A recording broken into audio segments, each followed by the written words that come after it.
Nah, dari sekian banyak hadis, ratusan mungkin ribuan, dari berbagai macam hadisnya, dari yang sahih sampai yang dhaif, yang menjelaskan tentang keutamaan, keuntungan, fadilah orang yang bersalawat ini. Lalu ada orang yang bertanya kepada Imam Ramli rahimahullah wa nafa'ana bi ulumih. Ujar orang lawan Imam Ramli itu mengatakan, pertanyaannya, halil abdalu al istighfaru awil istighalu bis salati wassalam ala nabi sallallahu alaihi wasallam aw yufraqu baina man ghalabat ta'atuhu was salatu lahu afdal am ma'asihi fal istighfar lahu afdal. Fa ajaba bi anna al istighala bis salati wassalam ala nabi sallallahu alaihi wasallam afdalu min al istighal bil istighfari mutlaqan. Ujar orang, wahai Imam Ramli, mana baiknya, mana lebih utamanya kita beristighfar dengan bersalawat dan salam atas Nabi? Mana afdalnya?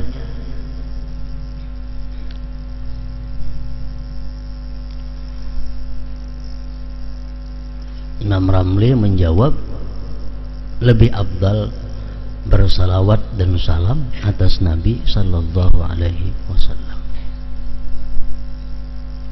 Atau ujar orang, pertanyaannya, orang yang lebih banyak dosanya, apakah lebih baik dia banyak istighfar atau banyak salawat? Kalau orang itu orang saleh, orang itu orang yang kada banyak dosa, sudah jelas lebih baik banyak salawat daripada banyak istighfar. Nah, kalau orang ini bang banyak dosanya, lebih banyak maksiatnya, mana baiknya inya istighfar kan dibanyakinya salawat dan salam kepada Nabi kan? Imam Ramli menjawab, tetap lebih baik salawat dan salam kepada Nabi sallallahu alaihi wasallam. Walaupun orangnya fasik, walaupun orangnya zalim, tetap ini lebih baik banyak istighfar, banyak salawat daripada istighfar. Kenapa sebabnya? Maka lebih baik salawat, lebih afdal salawat daripada istighfar. Karena tadi dalam hadis disebutkan, barang siapa bersalawat kepadaku, ujar Nabi, maka malaikat akan memintakan ampun terhadap inya. Nah, jadi kita walaupun kita kada beristighfar, tapi kita membaca salawat, itu malaikat yang memintakan ampun kepada Allah terhadap dosa kita. Dan malaikat memintakan ampun kepada Allah terhadap dosa kita itu lebih baik daripada kita sendiri yang minta ampun kepada Allah. Karena malaikat itu orang yang dekat dengan Allah. Setiap kali kita berselawat, malaikat berkata, Allahumma ghfir lahu, ya Allah ampuni dia. Bila kita berselawat, malaikat bersuara, Allahumma ghfir lahu, ya Allah ampuni dia. Tapi kalau kita istighfar saja, malaikat kada umpat mintakan ampun kepada kita. Tapi kalau kita berselawat, otomatis malaikat umpat memintakan ampun terhadap dosa-dosa kita itu. Nah, jadi baik orang yang saleh, baik orang yang fasik, yang banyak dosanya, memperbanyak salawat dan salam kepada Nabi itu lebih utama daripada istighfar. Nah, jadi artinya porsinya dalam sehari semalaman ini kita lebih baik banyak salawat daripada istighfar. Kalau istighfar misalnya 100 atau 70, nah salawat lebih daripada itu.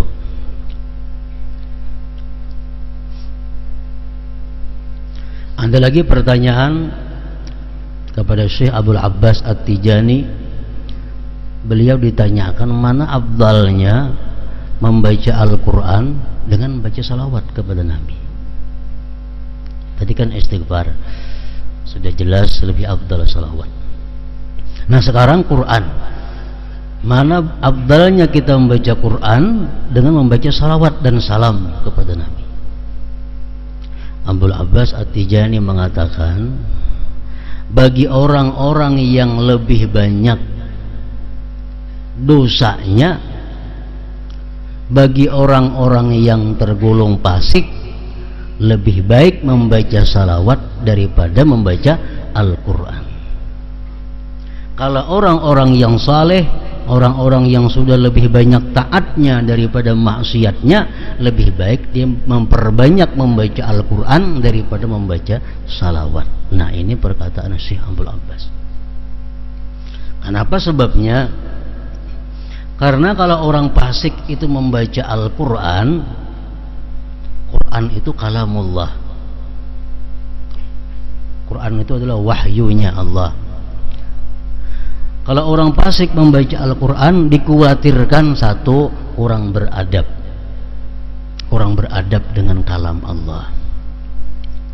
Yang kedua, barangkali yang dibacanya itu Al-Quran mengutuk dengan dirinya sendiri.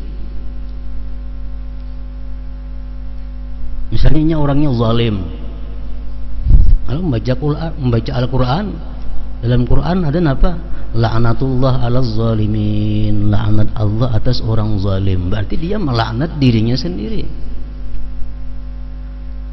Atau dia fasik, dia baca Al-Quran, wa ammal ladzina fasaqu fa ma'wahumun nar, orang-orang fasik itu masuk neraka. Berarti dia sendiri mengatakan dirinya masuk ke neraka. Nah untuk orang-orang fasik, orang-orang yang banyak dosa, lebih baik perbanyak salawat. Itu ujar Syekh Abdul Abbas tadi. Dalam kitab Sa'adatud Darain panjang lebar dijelaskan kisahnya itu.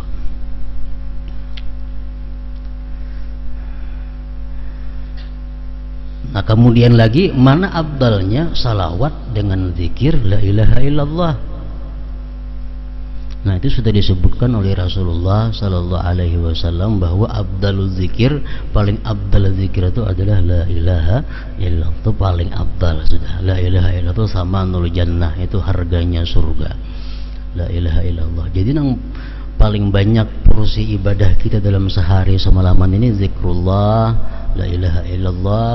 Nomor 2-nya salawat kepada Rasulullah. Nah, hanya membaca Al-Quran, hanya istighfar, itu adalah amalia-amalia yang kada boleh tidak dalam sehari semalaman ini ada kita lakukan.